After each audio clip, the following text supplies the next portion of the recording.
ഏവർക്കും നമസ്തേ. പ്രിയമുള്ള ചങ്ങനാശ്ശേരി നിയോജക മണ്ഡലത്തിലെ സഹോദരന്മാരെ, ഞാൻ ഡോക്ടർ കൽക്കി പി. ചങ്ങനാശ്ശേരി നിയോജക മണ്ഡലത്തിൽ നിന്നും സിത്താർ ചിഹ്നത്തിൽ സ്വതന്ത്ര സ്ഥാനാർത്ഥിയായിട്ട് മത്സരിക്കുന്നു. ഇലക്ഷന് വോട്ട് ചെയ്യാനായിട്ട് പോകുന്ന സമയത്ത് തീർച്ചയായിട്ടും നിങ്ങൾ എനിക്ക് വോട്ട് നൽകുവാനായിട്ട് പ്രത്യേകമായിട്ട് ശ്രദ്ധിക്കുക. മുല്ലപ്പെരിയാർ ഡാം ഡീകമ്മീഷനുമായിട്ട് ബന്ധപ്പെട്ടിട്ടാണ് ഞാൻ സ്ഥാനാർത്ഥിയായി നിങ്ങൾക്ക് മുമ്പിലേക്ക് വന്നിരിക്കുന്നത്.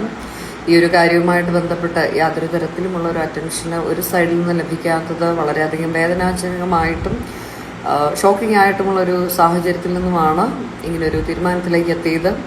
നമുക്ക് ലഭിക്കുന്ന ഒരേ ഒരു ചാൻസാണ്, അത് നിങ്ങളെ നഷ്ടപ്പെടുത്താതെ തീർച്ചയായിട്ടും എനിക്ക് വോട്ട് നൽകി വിജയിപ്പിക്കണമേ എന്ന് അഭ്യർത്ഥിക്കുന്നു. അതോടൊപ്പം തന്നെ വിവിധ ഡെവലപ്മെൻറ്റ്സും നമുക്ക് ഇംപ്ലിമെൻറ്റ് ചെയ്യാനായിട്ട് സാധിക്കുന്നതാണ്. ചങ്ങനാശ്ശേരി നിയോജക മണ്ഡലത്തിൽ നിന്നും സ്വതന്ത്ര സ്ഥാനാർത്ഥിയായിട്ട് ഞാൻ ഡോക്ടർ കൽക്കി പി. നമ്മളുടെ ചിഹ്നം സിത്താർ. Thank you.